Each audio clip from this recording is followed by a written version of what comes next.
Hello and welcome to Our Ventura TV. I'm your host for today's segment, Frank Malle.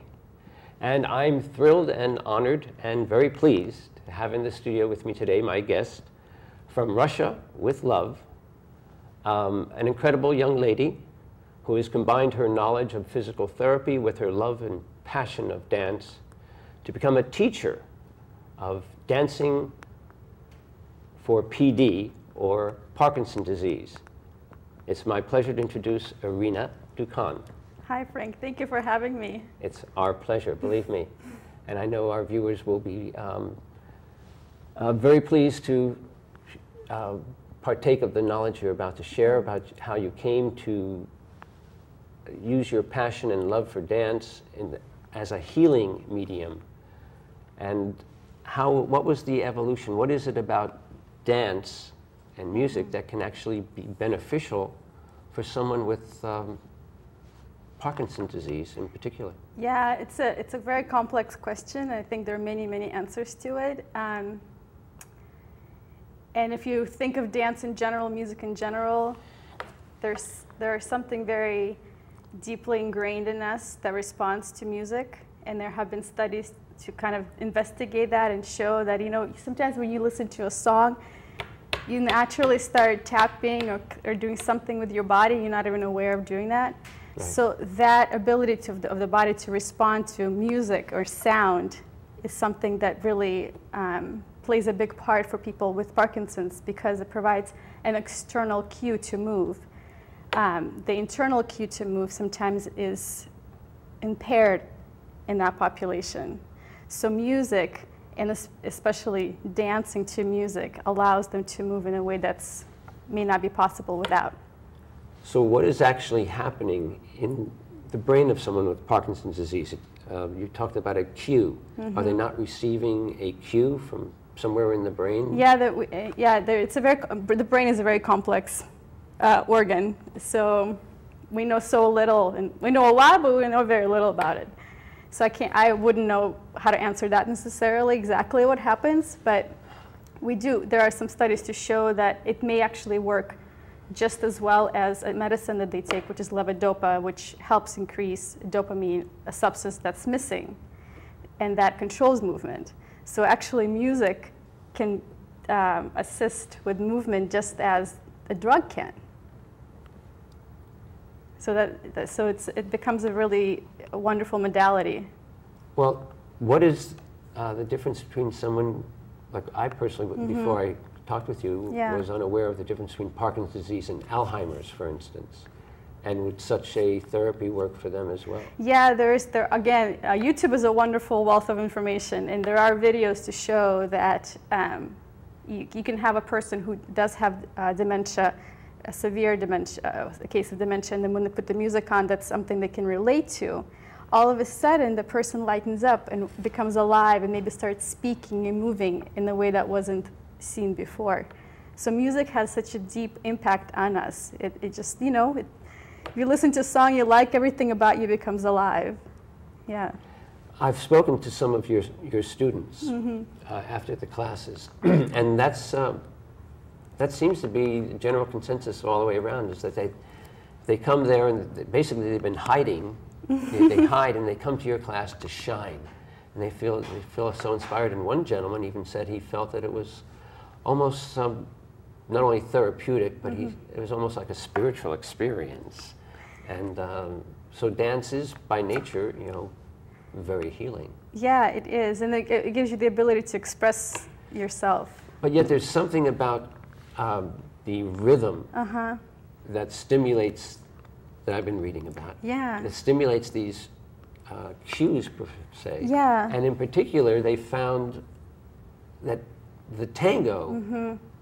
provides the best form of dance to address Parkinson's disease. Can you elaborate on how that's possible? Sure. There was a couple studies now done by physical therapists at the University of St. Louis, and tango. They compared tango with other dances. I think they compared waltz and foxtrot, and all of them helped. Tango seems to have helped the best in terms of balance, and there are many theories as to why that is. And one of the things that was mentioned is that tango essentially is a walking dance.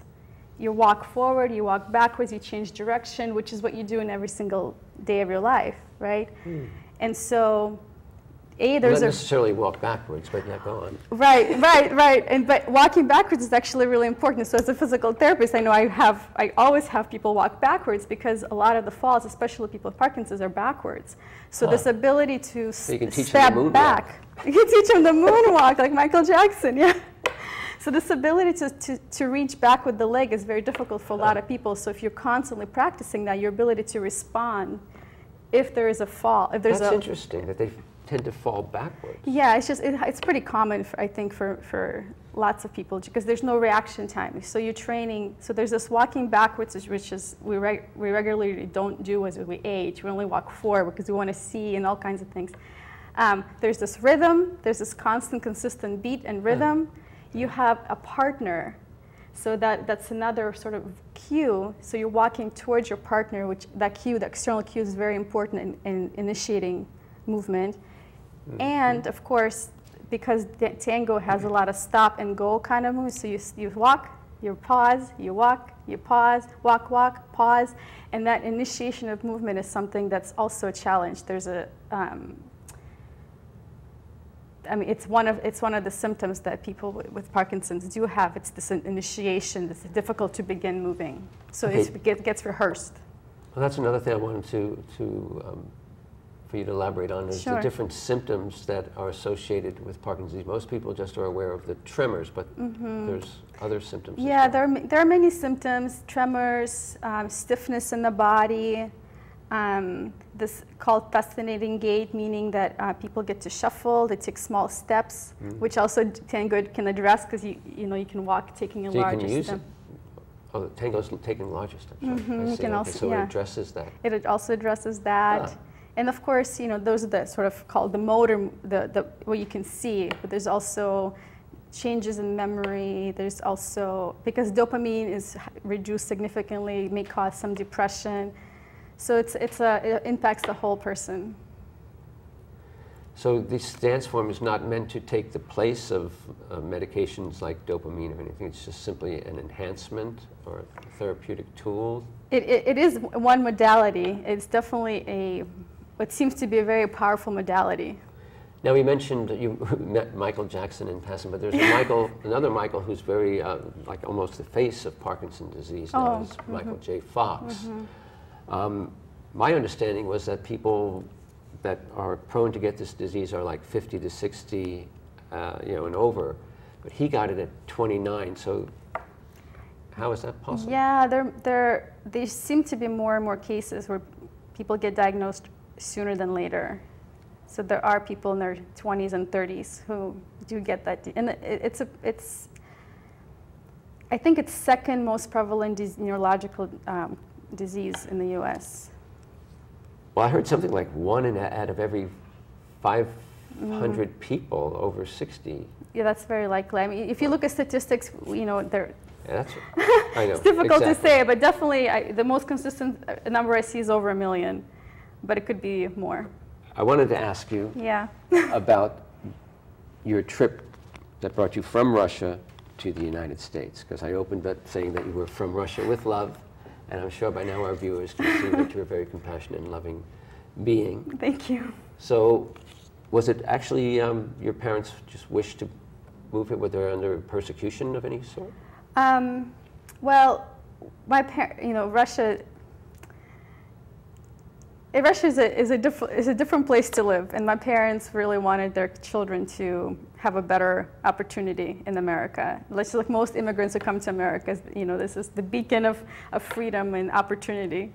So they wanted my sister and me to have a better life. So you came? I came when I was 13 to Buffalo, New York, and then made my way across the country down to Ojai. And where was it that you received your my degree in physical therapy? It was in Buffalo.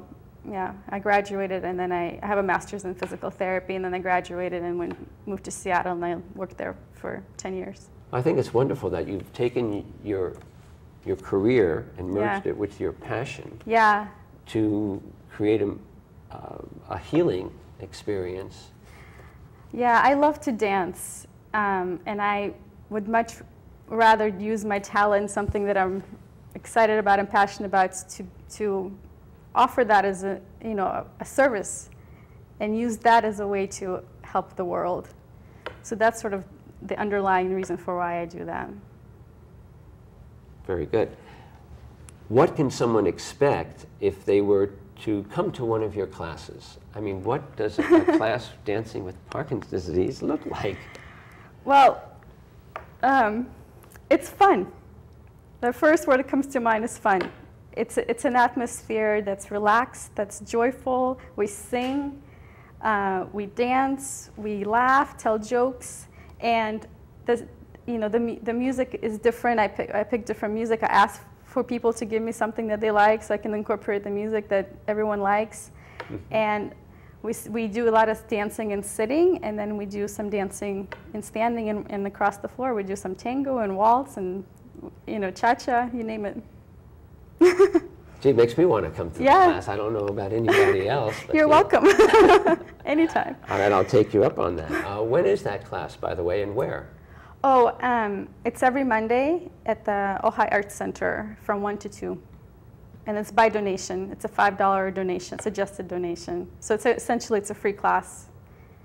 And this technique is actually a national movement called Dancing for PD. So yeah, my class is I was luckily taught by a woman, Pamela Lipinski, who already has been trained by an organization called Dancing for Parkinsons. It's run by David Leventhal. And so she kind of mentored me in it. And so this class is based on that particular program, which is internationally recognized.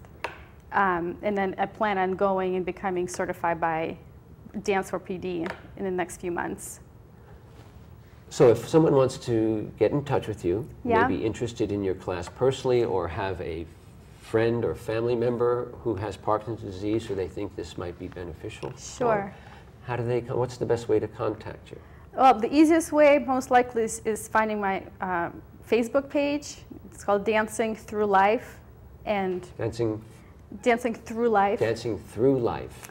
And I think there are many Dancing Through Life pages, so they may want to write Ojai, type in Ojai. So it's Dancing Through Life. It's THR spelled out. Yes. THR. Yes. OUGA. Yeah, 3 words. Yeah, 3 separate words. And Ojai. Ojai. And my contact information, my phone number, my email is there. And of course, anybody can email me at any time. The email is on there. Oh, very good. And if someone has just general questions about dancing for Parkinson's disease or treatment in general, where's the best place for them to go?